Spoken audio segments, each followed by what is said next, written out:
NDA മുന്നണി വിപുലീകരിക്കാൻ രാജ്യം മുഴുവൻ ഓടി നടക്കുകയാണ് BJP. പറ്റുന്ന പാർട്ടികളെയെല്ലാം മുന്നണിയിലെടുത്ത് പ്രതിപക്ഷത്തെ ദുർബലപ്പെടുത്തുക എന്നതാണ് BJPയുടെ പ്രഖ്യാപിത നയം. അതിലുപരി പ്രാദേശികമായി മാത്രം ഒതുങ്ങി നിൽക്കുന്ന അതേസമയം ശക്തരായ പാർട്ടികളെയും NDA പാളയത്തിൽ എത്തിക്കുവാനാണ് BJP നോക്കുന്നത്. ആന്ധ്രയിലെ TDPയുമായുള്ള ചർച്ചകൾ വിജയിച്ചതോടെ BJP ആത്മവിശ്വാസത്തിലായിരുന്നു. ഇതിന് പിന്നാലെ ഒഡീഷയിലെ BJDയുമായും BJP കൈകൊടുക്കുമെന്നൊരു വാർത്ത വന്നതോടെ NDA ക്യാമ്പ് വലിയ ആത്മവിശ്വാസത്തിലായിരുന്നു. എന്നാൽ ഡൽഹിയിൽ BJPയുമായി നടന്ന ചർച്ചകൾ പാതി വഴിയിൽ നിർത്തി ബിജു ജനതാദൾ പാർട്ടി നേതാക്കന്മാർ തിരികെ ഒഡീഷയിലേക്ക് മടങ്ങിയിരിക്കുന്നു. ചർച്ചയിൽ സമവായമുണ്ടാകാത്തതിനെ തുടർന്നാണ് നേതാക്കന്മാർ തിരികെ മടങ്ങിയത്. ഇത് BJPക്ക് വലിയ തിരിച്ചടിയായിരിക്കുന്നു. സീറ്റ് വിഭജനത്തിൽ BJDയെ മുക്കിക്കളഞ്ഞ് ഒറ്റയാൻ റോൾ കളിക്കാനുള്ള നീക്കമാണ് BJP നടത്തിയത്. ഇത് തിരിച്ചറിഞ്ഞാണ് BJD പിന്മാറിയത്. 147 നിയമസഭാ സീറ്റുകളും 21 ലോക്സഭാ സീറ്റുകളുമാണ് ഒഡീഷയിൽ ഉള്ളത്. ഇതിൽ 14 സീറ്റിൽ മത്സരിക്കണമെന്നാണ് BJP പറയുന്നത്. 7 സീറ്റ് BJDക്ക് നൽകാമെന്നും BJP പറഞ്ഞിരിക്കുന്നു. ഇതോടെ ചർച്ച വഴിമുട്ടി.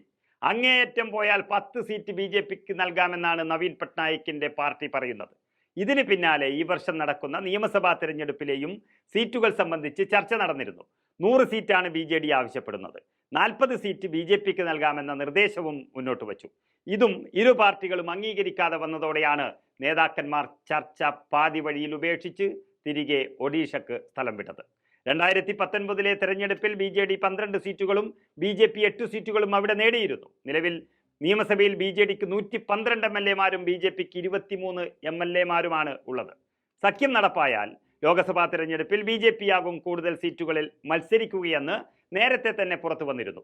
എന്തായാലും BJPയുടെ ഏറ്റവും വലിയ വിമർശകരിൽ ഒരാളായിരുന്നു ഒഡീഷ മുഖ്യമന്ത്രി നവീൻ പട്നായിക്. ഈ ശത്രുത പഴങ്കഥയാക്കിയാണ് രണ്ട് പാർട്ടികളും ഒന്നായത്.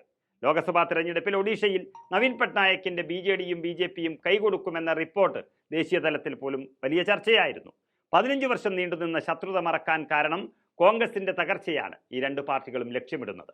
BJP പാളയത്തിലെത്തിയാൽ അവർ അധികാരം പിടിക്കുമ്പോൾ മിനിമം 2 കേന്ദ്രമന്ത്രി പദവി BJD ലക്ഷ്യം വച്ചിരുന്നു. ഇതിനു പുറമെ ഈ വർഷം നടക്കുന്ന ഒഡീഷ നിയമസഭാ തെരഞ്ഞെടുപ്പിൽ തുടർഭരണവും നവീൻ പട്നായിക് ലക്ഷ്യം ഇടുന്നു.